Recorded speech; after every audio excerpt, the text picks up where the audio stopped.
to help you sell the books with the kids. And one thing that I love that's out there now, when you think about doing just a quick Monday morning or Friday afternoon book talk, thinking about the weekend, you might have time to read, is now they do book trailers just like they do movie trailers. And so, but you have to be careful, you know, you have to be careful looking for them because, again, you have some that fans have made. So go by the publishing company and then you'll be sure that you get the right book trailer. But this is the one for one of Rick Riordan's. This was his first book in the Norse series, but they're really well done. Oh, don't have sound. Small, but bold men journeyed far in the name of their gods to make it big. They came from the northern lands to put down roots. Roots were their religion, along with dwarves, fire giants, and wolves. They abandoned the land, but the roots grew into this here cradle of liberty. By the time he came around, the one they called Magnus, he resembled the modern world. Except beneath it all, in every which way, it wasn't that modern, and it wasn't a world singular. There were 9 of them.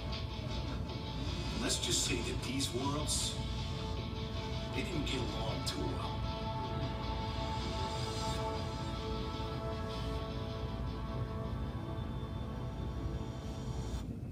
So, I mean, they really make the books look cool. I mean, the kids just love that. But again, like Hyperion Press, that's the Disney's publishing company. They all the presses have their own YouTube channel, so you can look for really great book trailers there. And again, sometimes it just takes a little something with a little oomph like that to hook a kid on maybe trying this book. Try something a little different, a different kind of book. But there's book trailers out there. They've even gone back and made book trailers for the classics. I mean, some of the publishing companies have. So book trailers they're free, you know, because they want you to buy their books. So the publishing companies, you know, they're really putting those out there. So that's a good free resource. Another one that I like is the Goodreads website, which you guys are probably all familiar with. And the kids can go online then and rate the book themselves, and they kind of enjoy doing that and knowing that their vote for that book is going out there. So they like that. And then Susie's got some. Did you want me to pull up mine, Libby? Oh, sure. Or I'll let you do that here. Well, yeah. Go ahead and pull that one up. So. I'm a big advocate for the public library because I was a public librarian for a long time, and they have upped their game, you guys. So you guys can go on to any of the public library websites and get to all kinds. Yeah, just go ahead and go to Johnson City Public Library.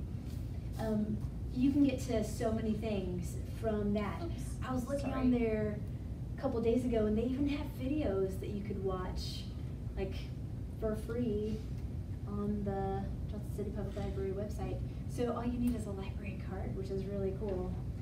On My Libby, not every kid is a reader, you know, and like a lot of us learn in different ways. So sometimes an audiobook is a really good way to promote accessibility to literacy. Do you want to go to the e-resources? So right here, just on the Johnson City Public Library website, they've got a really good e-resources. There's all these different things that you can get to. Let's see, I think it's on Reads. And that's their, oh no, I'm sorry, that's not it. That looks like a romance. Yeah, book. Let's see, it's on e-resources, and you can download it onto your phone. I was gonna show you that there's a great little app for My Libby, and like right now I'm reading through Watership Downs, or I'm listening to Watership Downs, and they've got this just really cool little app that you can just download, and it's free, and it really is going to make it a lot more accessible for your students too, if they can get to that. We were gonna, well, there's readers' resources, wasn't there? No, we think were it's gonna do Barbie. TEL, because that's, Yeah. it really improved Yeah. the Tennessee Electronic Library. Do we go ahead and go to that? Yeah, let's go ahead and go in there. So the Tennessee Electronic Library, that is paid for by your taxes. As long as you are in Tennessee, if you've got a Tennessee IP address, then you can access this for free as well. And it's gonna, there are a couple places where it's gonna link you right back to your local library, which is kind of fun. They have a resource, it's kind of like Goodreads, but I think I like it a little bit better. It's called Books and Authors. Do you want to search in? It's one of the, I think you can just go to the keyword thing, the keyword box, and search for, it's just called Books and Authors. That's a resource that they have that's very similar to Goodreads, but the thing that's really cool about it, it's hosted by librarians, and I don't know who it is that does Goodreads. I know they know their stuff, but these are librarians, straight up. Yeah, so let's see. Do you want me to see if I can find it? Do you want to talk about some like guys read and stuff, and I'll look and see if I can find this. There's some other really cool resources that you can find too that that are just free, and a lot of them are authors that have just seen a need and have filled in a gap. So John Cheska, I never say his name right, I hope that I'm saying it right. It's a weird spelling. It's the one that wrote This big one. No, that's no, right. he's written all John- kinds of things like the True Story of the Three of the Little Three Pigs. Little- yeah. And all kinds of really Stinky Cheese Man. Stinky Cheese Man. Yeah. So he does a series called Guys Read, and it is really good. And I was watching a little video that he put on with a library kid, like a kid that invited him to their library, that they have a book club, and he was talking about why he came up with this Guys Read program.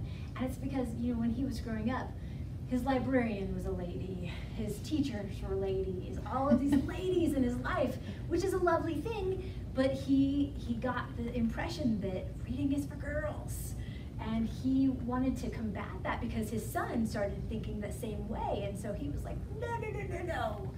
This is what I do for a living. I want you to like what I do for a living. And so he came up with this whole initiative of Guys Read, and he also, I didn't bring one of those, but he has these book collections of all these famous authors, and they have short stories, like Rick Riordan is one, and like many of these authors that you see on this table have created a short story, and there are themed collections too. So there's like there's a thriller one, there's like sports, there's, you know, all these different genres, but they're called Guys Read. And yeah, I think there's sports, there's thrillers, there's science fiction, there's all kinds of different ones. But a lot of the really cool websites that you can find and use as resources are done by authors. The other one I was going to tell you about is Read Kiddo Read by James Patterson. It's readkiddoread.com by James Patterson. I use that one a lot actually, and that's a really cool resource to find what to read next. And I think that's one of the big things, because we're talking about creating readers, but then once you get them hooked, what do you give to them next? You know, so those are two really good resources. I'm gonna try to find how to get to TEL, which it should be relatively easy. I'm sorry, but I do like the pairing. I haven't used a lot of the features on TEL, but the one that I did like is where it would give you the, like if you found one good science topic and you needed an opposing article, it did come up with those, and it would even have like opposing videos or opposing, like it didn't just give you one, it gave you so many. TEL really is a great resource. When you think about getting the students to write more too, there's all kinds of possibilities with TEL. I'm not very good at using laptops. This is one cool thing that, like, if you are looking for some ebooks, some like electronic resources for your students, this will redirect you right to your local library, which is pretty cool. How did I get to it yesterday?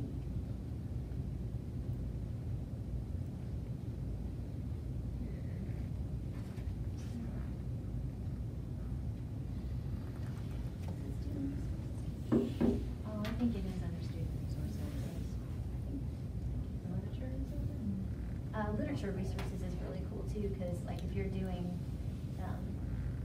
this gives you all kinds of database access that you wouldn't, that's not this one, you wouldn't have access to in general, because these are expensive databases.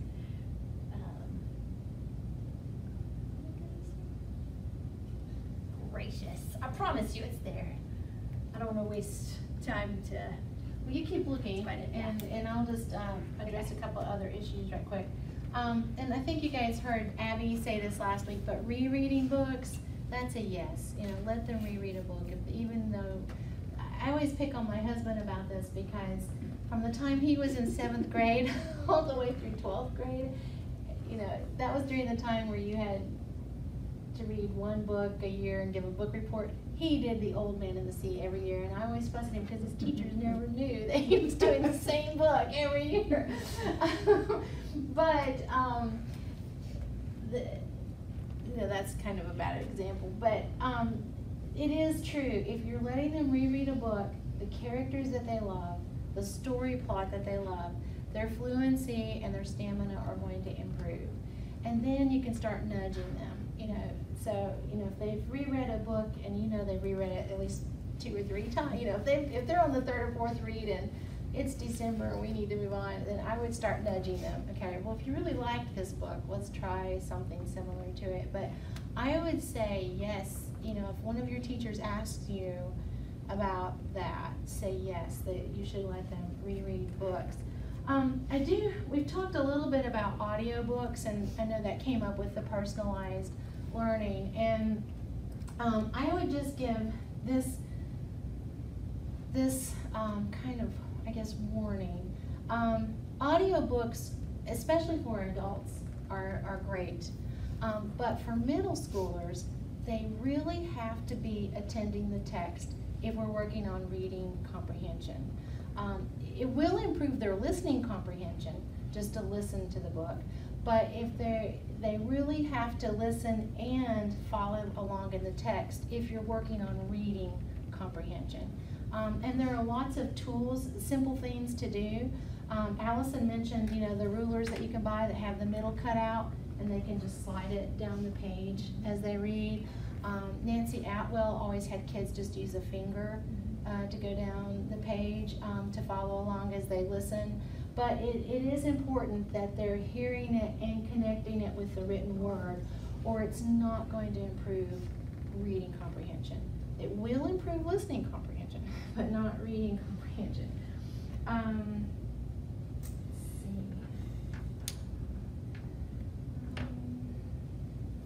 I think, Susie, except for the resources, I think that's everything off of. Should have been easy to find. I'm so sorry. No, that's okay.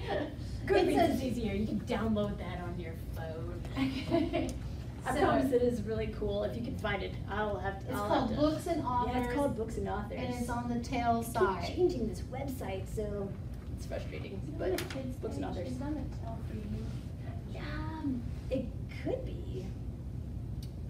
The last time I got to it, it was on a shortcut, but they've moved it. So It was like right in here. yeah. So